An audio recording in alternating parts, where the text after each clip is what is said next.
ከበረሃው አሸዋ የተነሳው ኃይል።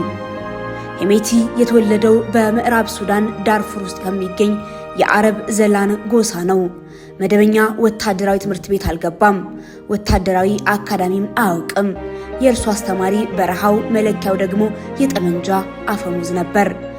በ2003 ዓ.ም በዳርፉር የተቀሰቀሰው ግጭት የሄሜቲን ሕይወት ለዘላለም ቀየረው።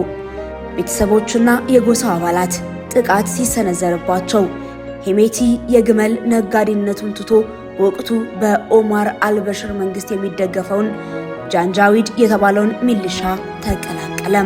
በዚያ አስከፊ ጦርነት ውስጥ ሄሜቲ ያሳየው ጭካኔና ታማኝነት ለአልበሽር መንግስት ትልቅ ግብአት ሆነ።